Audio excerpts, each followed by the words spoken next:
خوشنود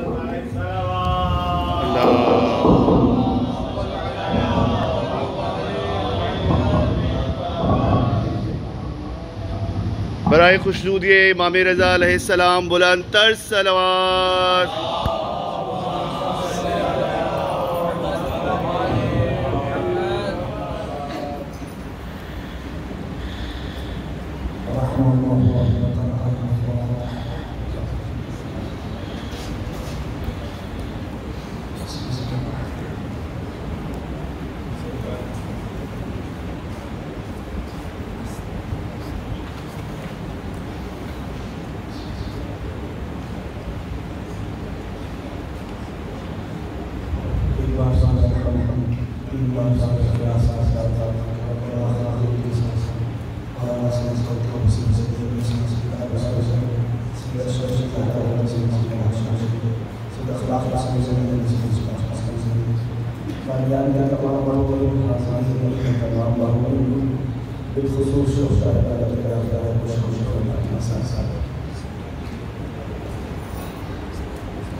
حسبنا الله ونعم الوكيل نعم المولى ونعم النصير.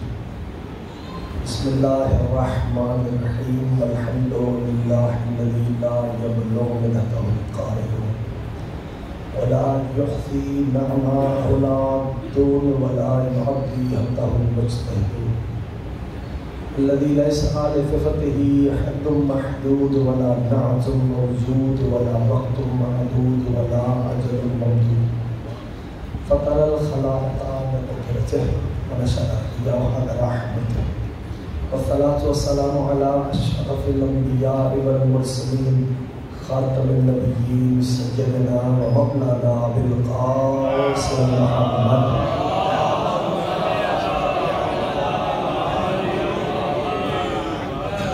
وعلى أهل البيت الطيبين الطاهرين المعصومين المظلومين المنتجبين المنتخبين الميامين.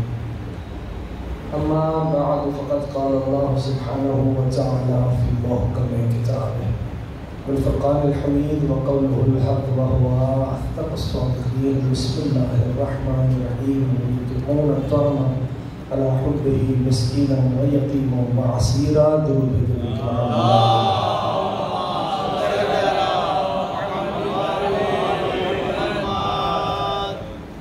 ارباب اعظام کامیاب ہے اہل فرد جو ذکر سے متمسک ہو. سبب کامیابی سبب کامیابی ہر اس فرد کی وہی ہستیاں ہیں جن کا یہ پاک مقدس مطہر طیب طاہر ذکر ہے. ایرا و شام تاریخ کے آئینے میں مسلسل اسی عنوان کے ذیل میں ہمارا سلسلہ گفتگو جاری.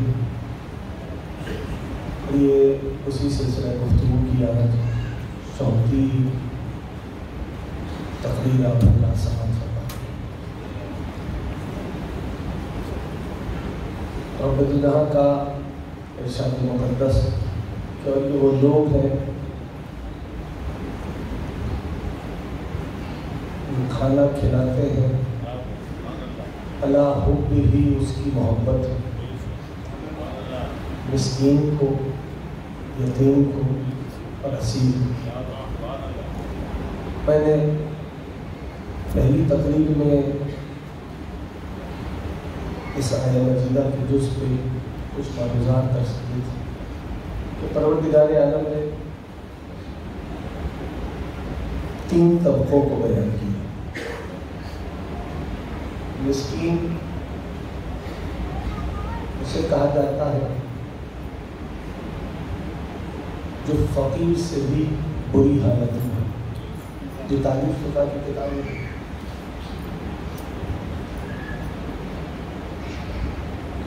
پھر یتیم کہ جس کا کوئی وارث نہ ہو، اسیر، ایک عام ترجمہ ہے، لیکن بعض اوقات انسان میں نے عرض کیا تھا گناہوں کا اسیر بھی ہوتا ہے، اور اس وقت مدینہ میں کوئی بھی، میں نے یہ عرض کیا تھا کہ مسلمان اسیر نہیں تھا، جو بھی قیدی تھے وہ سارے جنگی قیدی تھے اور مشرکین تھے۔ تو تیسرے دن جو آل محمد نے روٹیاں دیں وہ انسانیت کے تقاضوں کو پورا کیا۔ محمد و آل محمد نے صلوات اللہ سلام اللہ علیہ وسلم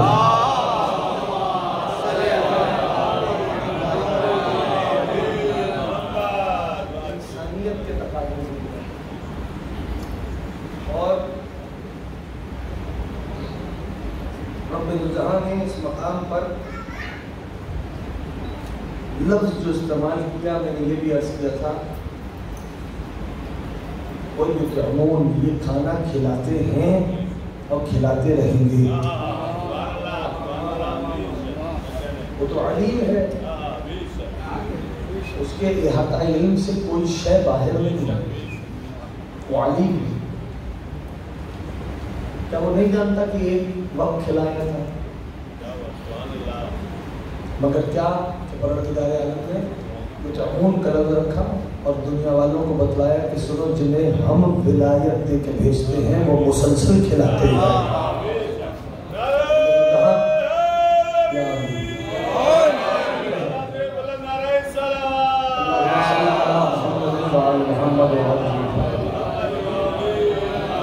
امام رضا کی خوشنودی کے لیے بلندہ صلوات۔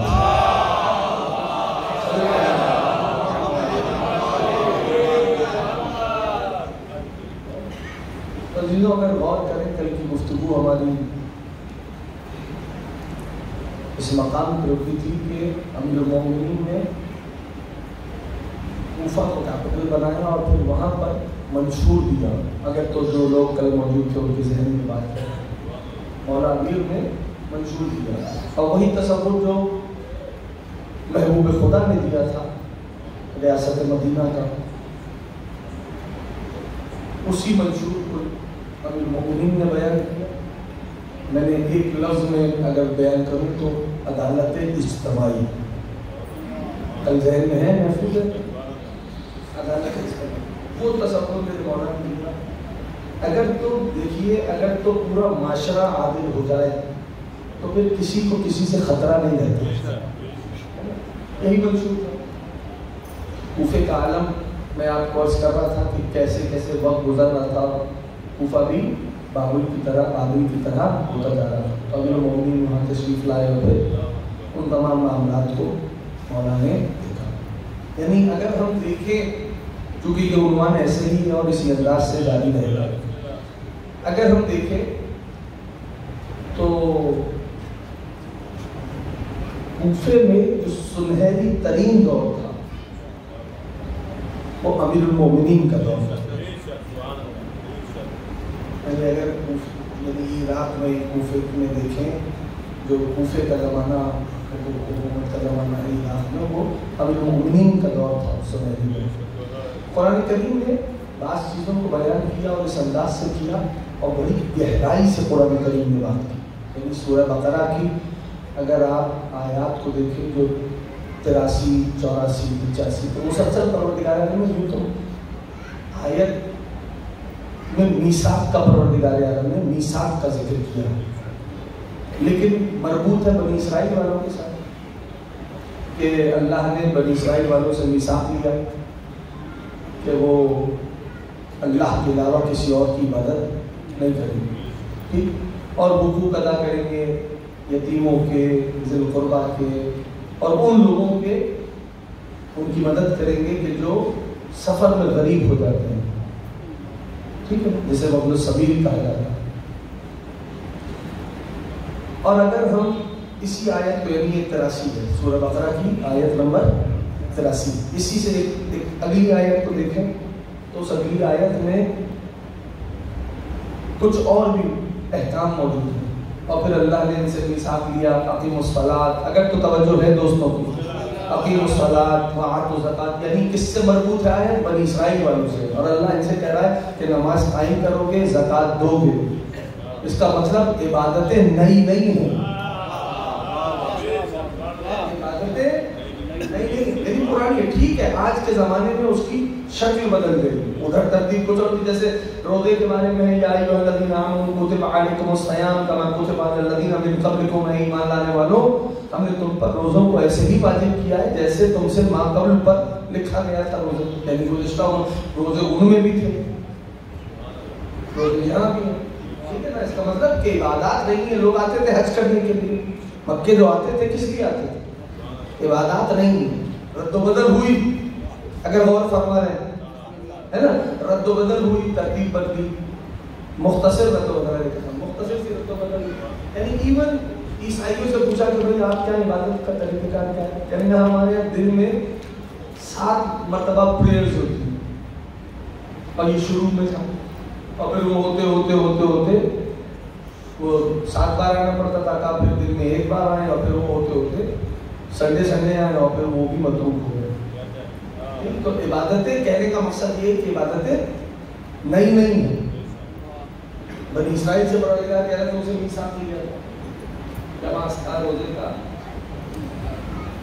احکام ادا کرو گے، حقوق ادا کرو گے، اللہ کے علاوہ کسی اور کی عبادت نہیں کرو گے۔ تو اگر ہم غور کریں، بس تھوڑی سی تمہید میں مجھے وقت چاہیے تاکہ میں بات مسلسل پہنچا سکوں، تو عزیزوں اس سے اگلی آیت میں پروردگار عالم نے پھر متوجہ، پھر 2 احکام میں اے مخاطب یعنی بنی اسرائیل والے، اس کا مطلب یہ نہیں کہ دوسروں سے نہیں لیا میثاق، نہیں ہے کہ دوسروں سے میثاق نہیں لیا گیا، بنی اسرائیل والے متوجہ ہو رہے۔ رب دو جہاں فرما رہا کہ اگلی آیت یعنی آیت نمبر 84، یہ میں نے ترجمہ پیش کیا 83 کا سورہ بقرہ، آیت نمبر 84 84۔ اب 2 احکام علیہ السلام، 2 احکام آگے ہوتے ہیں، کیا سنو، کیا تم کسی کا خون نہیں بہاؤ گے اور کسی کو شہر بدر نہیں کرو گے، اس کو اس کے گھر سے نہیں نکالو گے۔ مخاطب کون ہے؟ میثاق لیا جا رہا ہے بنی اسرائیل والوں سے، اس لیے میں نے واضح کر دیا کہ ضروری نہیں، یعنی اس کا یہ مطلب نہیں کہ اوروں سے میثاق نہیں لیا گیا، تم خون نہیں بہاؤ گے، تم دوسروں کو گھروں سے نہیں نکالو گے۔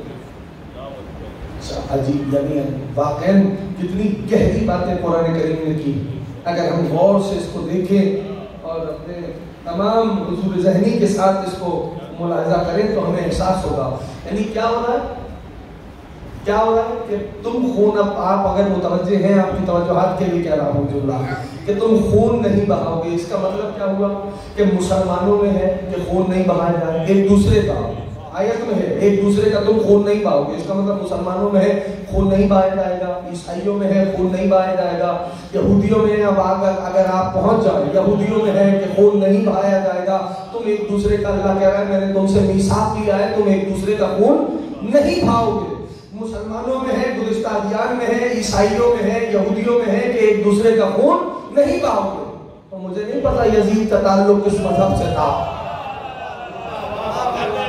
میں نہیں جانتا یزید کا تعلق کس مذہب سے تھا، اللہ متوجہ کرے گزشتہ امتوں کے بارے میں بیان کر، اگر سارے دوست ساتھ ہیں، میرے باتیں ایسے ہی میرے پاس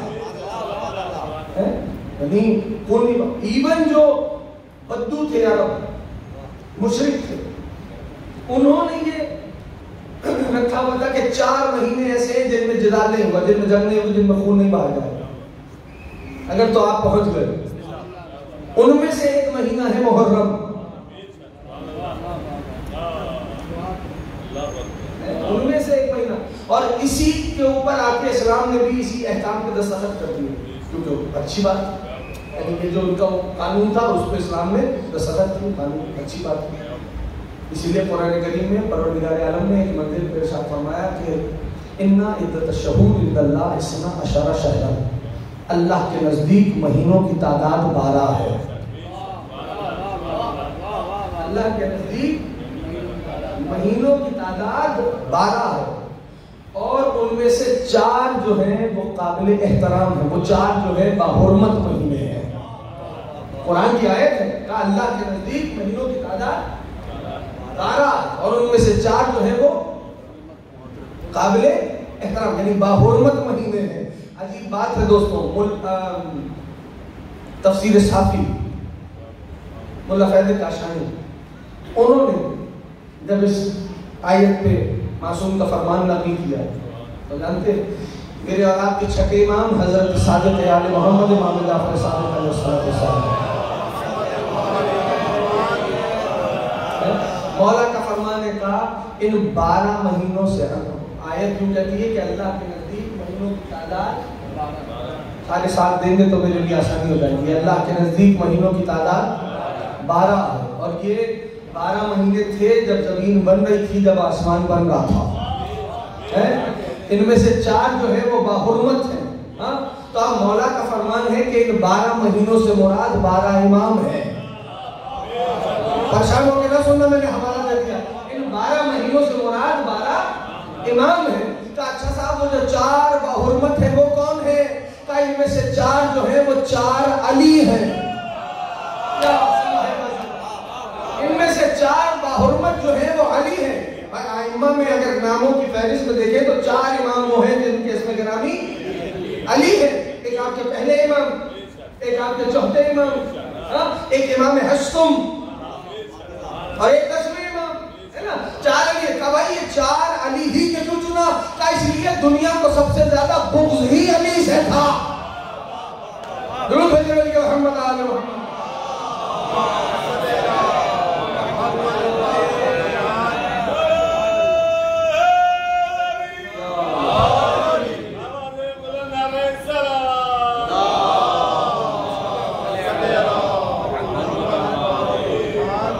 بہتر انداز سے یہ سلوات پیش کر سکتے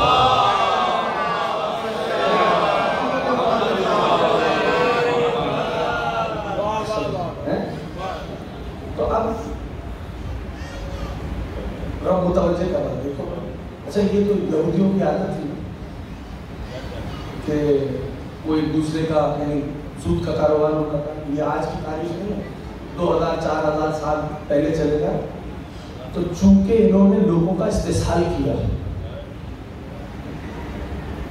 لوگوں کا استحصال کیا، تو وہی چیز پلٹ کے آئی، آج تک در بدر ہو رہے ہیں۔ جو تاریخ جانتا ہے وہ تھوڑا میرا ساتھ دے گا۔ کہنے کی بات یہ ہے کہ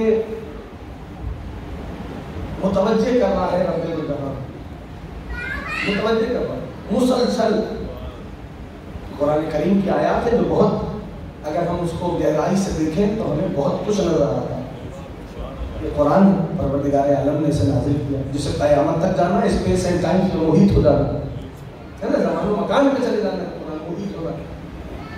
اور پھر اگر تو ہم کیفیات کو دیکھیں تو ہمیں یقیناً یہ احساس ہوگا۔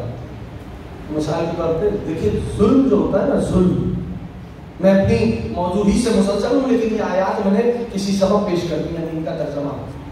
ظلم جو ہے نا اس کے کانسیکوینسز ہوتے ہیں۔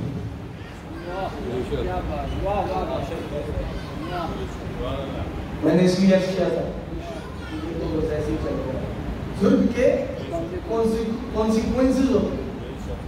یعنی تاریخ میں آپ دیکھیے، تاریخ عراق و شام میرا موضوع بھی ہے، عراق و شام تاریخ کے آئینے میں اگر غور کریں تو آپ کو احساس ہوگا بھائی 100 سال لوگوں نے ظلم کیا، 70 برس بنو امیہ نے ظلم کیا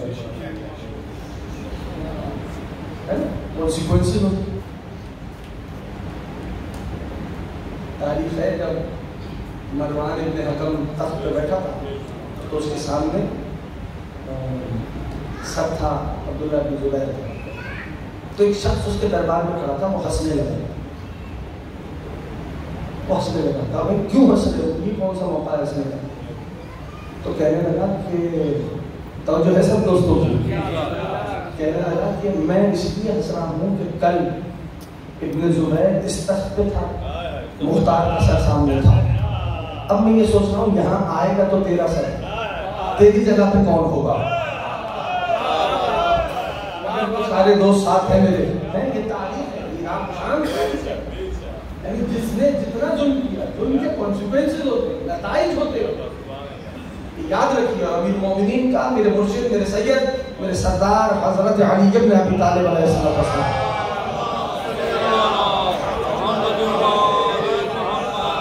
مولا کا فرمان مقدس ہے کہ جب مظلوم، اس کا مفہوم پیش کرو، جب مظلوم کا دن آتا تو وہ ظالم سے زیادہ شدید ہوتا۔ مظلوم جب طاقت میں آتا ہے تو ظالم سے زیادہ شدت میں آتا ہے۔ ظلم کے نتائج ہیں، کانسیکوینسز ہیں دنیا نے کی، یعنی جب بنو عباس کا بادشاہ پہلا حاکم آیا، ابو العباس صفا، عبداللہ صفا، تو اس نے کہا سوائے عمر بن عبدالعزیز کی قبر کو چھوڑ کے باقی سب کی قبر کھولو۔ یہ ظلم کے